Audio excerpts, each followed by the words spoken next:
Hello and welcome to The Resourceful Woman. Today I am going to be showing you how I make face masks. I know that there are 100, 1,000, a million different people out there on YouTube making face masks, but pretty much all of us need one or two or three or more in order to go out and do anything at the moment. I spent some time early on in the pandemic kind of seeing what else was out there and looking at a bunch of different factors that I will talk through to try to get the easiest, best fitting design that is also the most important thing, most safe. So I want to give a shout out and all the credit due to the Fabric Patch on YouTube and to their friend Jessie Killian, who came up with the design of face masks that I use.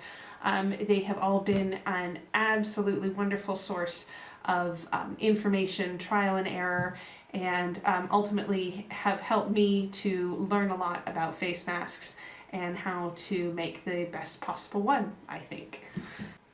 These face masks that I use come with an inside layer of polypropylene, which is actually the exact same material that's used in hospital masks. So if you are wearing kind of one of the disposable hospital masks, it's kind of like one of those inside plus nice cotton layers on the outside. This is washable by hand, but if you are going to make this type of mask, I would not recommend machine washing it, as the polypropylene is, it can possibly be damaged by heat. And as well, there is a metal nose piece on the inside, a little aluminum piece, that also might break. You might not get as long of a wear out of your mask if you put this through a machine, where it might break the little nose clip inside. I make the masks with several different things in mind. First of all is the fit. I make all different kinds of sizes according to the Jessie mask sizing, and I'll show you a little bit about that. They all start with measurements of each person's particular face, and then the mask is meant to conform to that face. So this is one of the ones that I've made for myself, where it fits over my nose and my chin, close to the face, and it sticks out a little bit in front, and that is actually for comfort. It's meant to be that way to kind of give you a little bit of breathing space in front of your nose and your mouth to allow you just to be able to kind of wear it in comfort and not get so hot and stuffy if you have to wear it for a long term. For me, because I really don't go out except to do grocery shopping, the longest I'll ever wear a mask is when I'm in the grocery store, and these are extremely comfortable. I have no trouble with just putting them on, and then very important thing, not having to touch my face again throughout the rest of the shopping trip. That I just I have this nice mask on, and it stays in place. It's comfortable. I don't get hot. I don't need to breathe or anything like that. So that's pretty good. I make these masks for a lot of my friends and family and neighbors and everybody, and so the first thing I'll ask them is to send me their measurements, and then I give people an option of whatever kind of fabric they want to use. I have lots of different prints and colors and that kind of thing, and then there are 3 ways to actually finish a mask with the way that it attaches. You can either do an elastic around the head, you can do loops that hook on the ears, or you can do ties that tie in the back of the head. Each of these kind of has different positives and negatives. I initially found the elastic to be kind of uncomfortable, and I didn't really like it, but I switched to this. This is actually kind of like a bra strap. It's the kind of thing you can buy in a haberdashery, that it's a nice just elastic fabric instead of just being an elastic band. So that's a little bit more comfortable. For the ear loops, for the ones I make for people, I use cloth hair ties, the kind that are thick enough that you can actually sew through them and be sure that you get a stitch into them. And I just, cut them open and loop them around, and they seem to be the right shape, and they're soft, and they've got a good grip and everything. So that really works. And then with the ties, this was initially my favorite thing was having the ties, but I've found because I've got like all the hair and everything that it does tend to get gnarled up in my hair in the back sometimes, especially if I'm having to take it on and off. So that is the drawback. I like it that you can kind of tie it, at whatever tightness is comfortable to you on that particular day. I don't know. So they've each kind of got their own positives and negatives, but they are sewn together with a lot of things in mind about basically keeping any possible coronavirus germs on the outside. There's a seam right here on the outside and right here on the inside, and the thing is, even just having like a tiny little sewing needle coming in and out of that cotton fabric leaves a little tiny hole, which is big enough for COVID to get through. As well, simply just using a woven cotton fabric, there are microscopic holes all throughout the fabric, which would allow for a virus of this, minuscule microscopic size to get through. So it's really important, first, that you cover up these holes in the sewing process, which I'll show you how to do, and as well that you have some other non-woven layer on the inside that kind of protects against anything that could otherwise get through the woven bit. It does make it a little bit harder to wash and keep clean and everything like that, but obviously I think you would rather have a little bit more work in washing and keeping clean than in actually getting sick. So now I am going to take you through step by step. I filmed the following segments on kind of different days, so you'll see me wearing, different clothes and things like that. It's just kind of whenever I, have a spare half hour or something like that, I would just sit down and work on a batch. So I've recently made several batches for my neighbors. They've all requested kind of different colors and sizes and everything. So you'll see my whole process. I'll walk you through it step by step, and I will leave links below on who I used as resources and where I got the initial patterns from. So if you're interested in making these at home, I would love to see your results. Please do leave a comment. Let me know. And as well, if you've found anything that you think is really good for protecting against coronavirus, do please leave a comment. I'm still learning every day about this. So I would love to hear from you and how it's going for you. So let's get started. First things first, I'm going to need to take some measurements. The first measurement is from the bridge of the nose to the edge of the ear.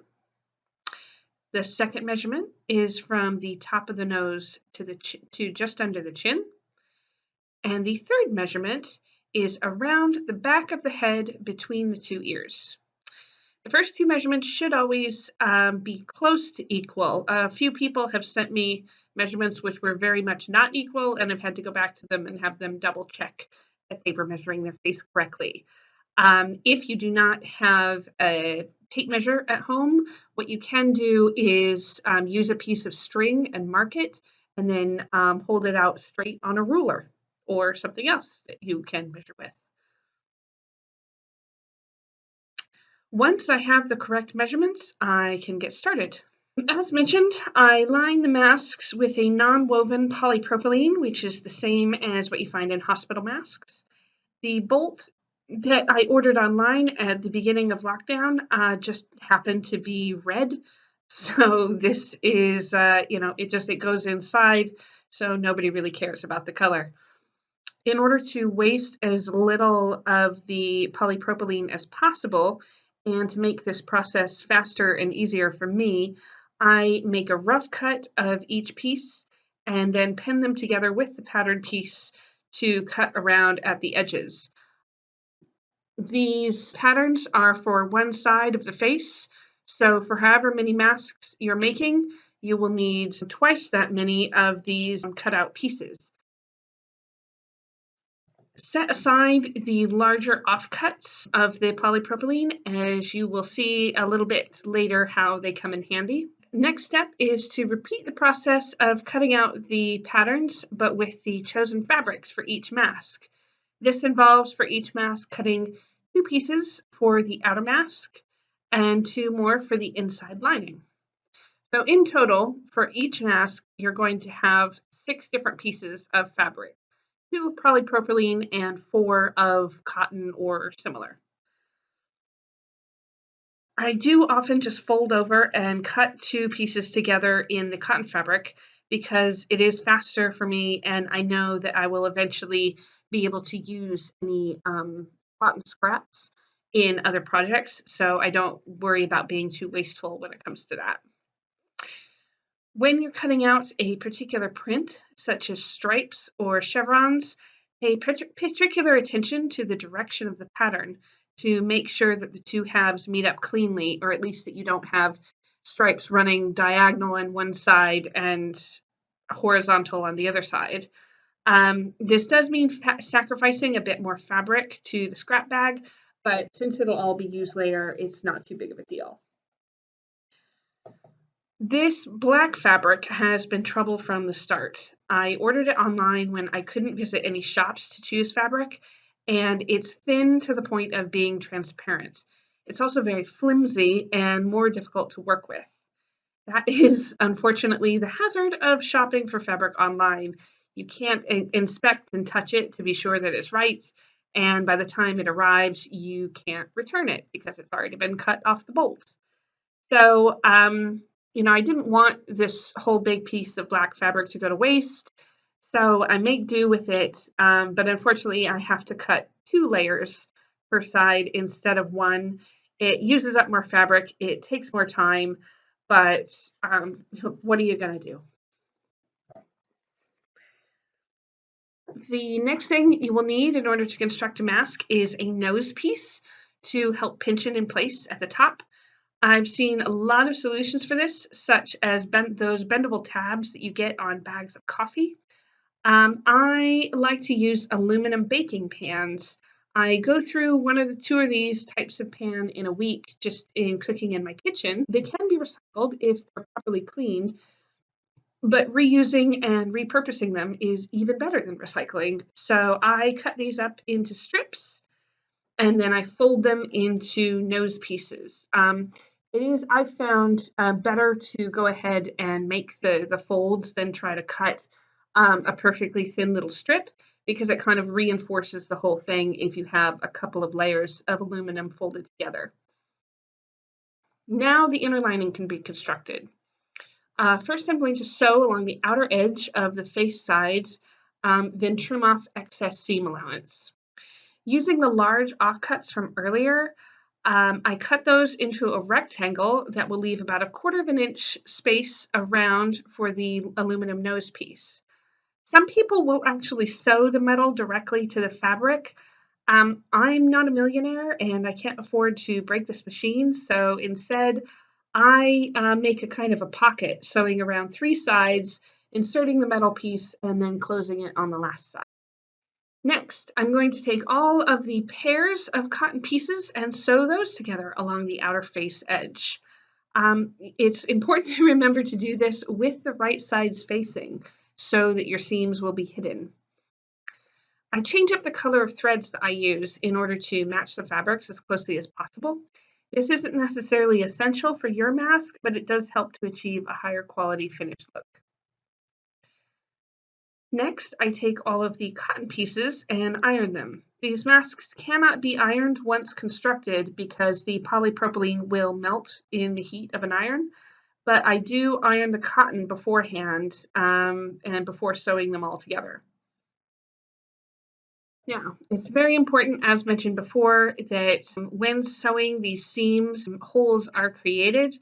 And so if you were to simply press the hems open on these, as you would maybe if you were making like a shirt or a skirt, those holes would be left exposed. So the best way to actually cover them is to press the hems to the side. If you press all of the hems in the same direction, then the outer layer will cover those holes to the left, and the inner layer will cover to the right, ensuring that the mask is extra safe and that even the holes created in the seam on the inside polypropylene layer is covered. Now you've done all that, you're finally ready to construct the mask, which is very quick and easy from here on out. You place the outer and inner cotton pieces together, right sides facing. Make sure the seams are perfectly aligned. Fit the inside lining piece in and tug or adjust it to get all three pieces fitted snugly together. I tend to be very sparing with pins because, again, I don't want to be creating more holes in a fabric that's meant to not have any holes.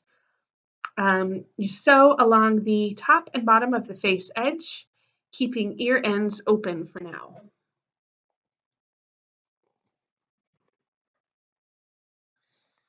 Trim off excess threads and then turn the mask right side out using openings at the sides. At last, you can finish the mask with your attachments. Attachments, as mentioned before, can be ties, ear loops, or elastics. Measure up whichever you're using. Getting the right fit for your attachment pieces can be tricky. I have certainly run into some difficulties and had to redo things along the way. If you're using ties, they should be about 60 centimeters long. If you're using ear loops, as mentioned, I find that soft fabric hair ties work well, but if you need to measure, say, thin strips of elastic, about 12 to 13 centimeters should do it. And then with elastic, I personally have struggled the most on the to get the elastic ones right. A few people have said that the ones I've made were too tight. So now I recommend taking the measurement from around the back of the head and then just subtract only a centimeter or two, no more. And that should allow for a snug but not uncomfortable fit. So in order to attach your attachments, turn the edges inside by about a centimeter to create your hem, and then tuck the ends of your attachment piece in about a centimeter itself. Run a stitch over the top, running back and forth a couple of times to ensure that your attachment piece is securely sewn in place.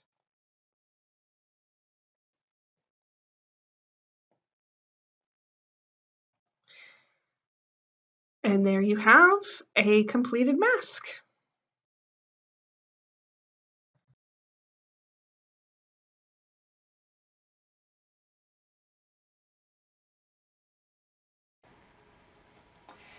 Thank you so much for watching. I hope that you have found this video enjoyable and helpful. Please do give me a thumbs up if you enjoyed it, and leave me a comment if you have anything to say about the process or materials. If you have any questions or comments, I'd love to hear from you. Thank you again so much for watching, and I'll see you next time.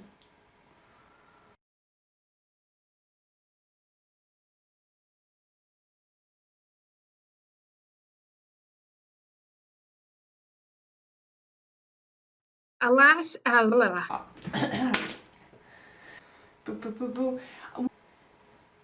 think. So let's get started. An inside layer of